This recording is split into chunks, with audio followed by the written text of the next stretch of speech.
Diktum yang pertama, kita berbincang terkait dengan aspek kehalalan dan juga kesucian yang dalam proses pemeriksaan yang dilakukan oleh Majelis Ulama Indonesia, komposisi dan juga proses produksi dari vaksin ini memenuhi standar halal.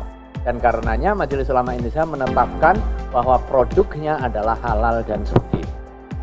Tetapi tidak serta-merta boleh digunakan.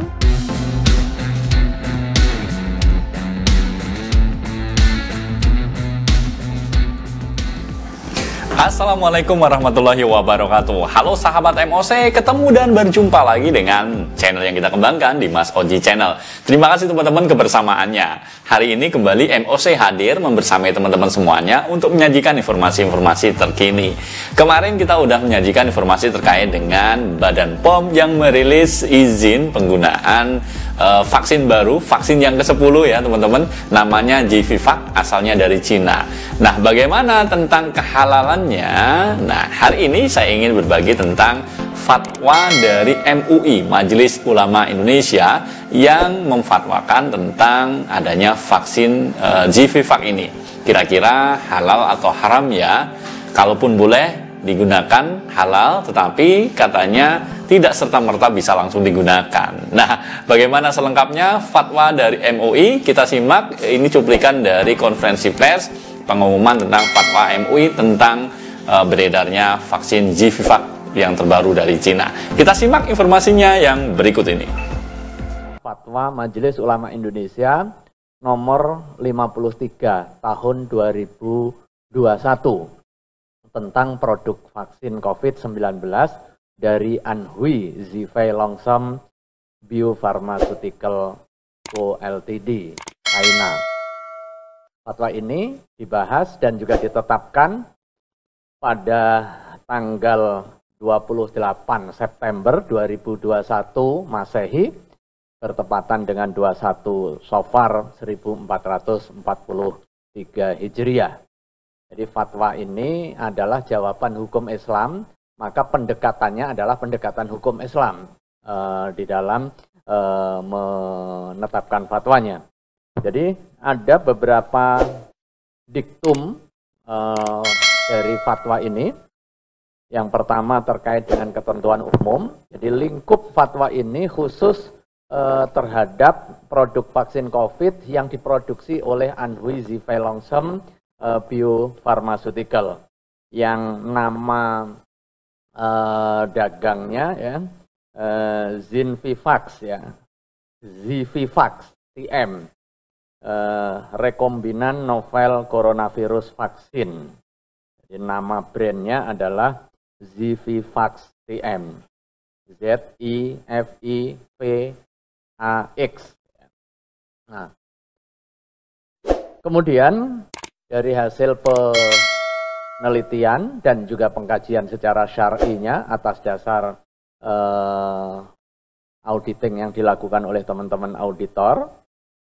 Yang pertama, vaksin COVID produksi Anhui Zhifei Longshan Biopharmaceutical hukumnya suci dan halal. Kenapa?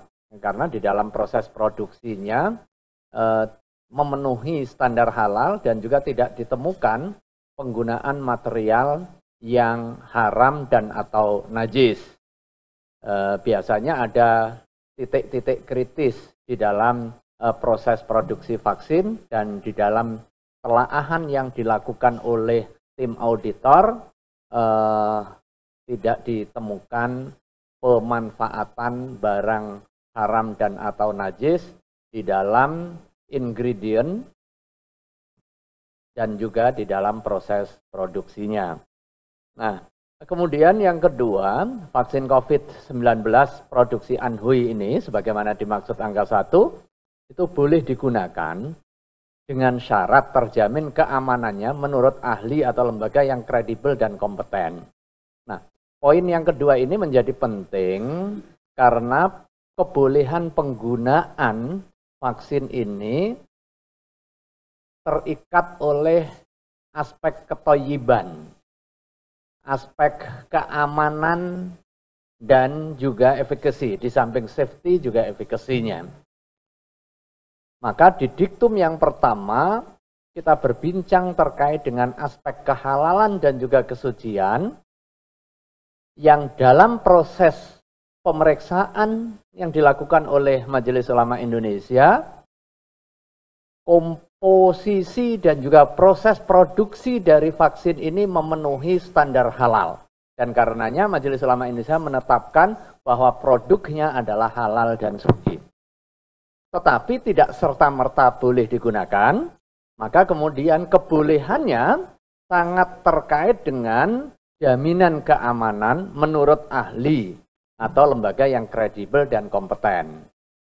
Nah, kenapa baru kita launching hari ini, kita sampaikan kepada publik, padahal fatwa ini sudah ditetapkan di tanggal 28. Karena untuk memastikan di angka 2, perlu ada institusional garanti. Jadi garanti institusi yang memang memiliki otoritas dan juga kompetensi untuk menyampaikan itu layak digunakan. Itu aman digunakan. Maka aspek ketaiban ini merujuk kepada otoritas. Di dalam hal ini adalah Badan POM. Dan 2 hari yang lalu, 2 hari ya? Hari Kamis. Hari Kamis kemarin, Badan POM sudah merilis tentang izin penggunaan dalam kondisi darurat atau emergency use authorization terhadap vaksin yang menggunakan brand Zivivax ini. Karena itulah kemudian hari ini kita sampaikan kepada rekan-rekan dan juga kepada masyarakat secara luas bahwa ada produk vaksin untuk kepentingan vaksinasi COVID-19 yang memenuhi standar halal dan thayyib, yaitu vaksin dari produk Anhui Zhifei Longshem Biopharmaceutical dengan merek dagang Zivivax ini. Ya, itu tadi teman-teman semuanya apa yang disampaikan oleh pimpinan MUI terkait dengan penggunaan Zivivax. Ya. Ini menyikapi dengan kemarin rilis dari Badan POM yang mengizinkan edar vaksin jenis baru, vaksin ke-10 dari Cina, yaitu Zivivax. Pada prinsipnya tadi kita simak vaksin Zivivax setelah ditinjau, setelah dicek tentang kehalalannya, ya dinyatakan suci dan halal dan bisa digunakan. Tetapi tadi ada diktum kedua bahwa penggunaan vaksin ini harus juga ada jaminan keamanannya dari pihak-pihak otoritas, yaitu Badan POM pastinya. Nah, apapun itu teman-teman semuanya, vaksin yang kita upayakan ini adalah bagian dari upaya negara kita untuk mengurangi paparan COVID-19, atau lebih menghilangkan gitu ya. Dan akan hadir herd immunity atau kekebalan secara menyeluruh. Nah, kita masih menunggu vaksin yang lain nih, vaksin yang kita tunggu-tunggu dari Indonesia pastinya, tapi kayaknya masih bulan depan atau tahun depan gitu ya. Nah, itu aja teman-teman semuanya informasi yang kita sajikan pada kesempatan kali ini. Terima kasih kebersamaannya, terima kasih dukungannya, dan pastikan teman-teman tetap dalam kondisi yang sehat karena pandemi ini belum berakhir ya. Tetap terapkan protokol kesehatan. Nah, saya undur diri, sampai ketemu di lain kesempatan. Assalamualaikum warahmatullahi wabarakatuh.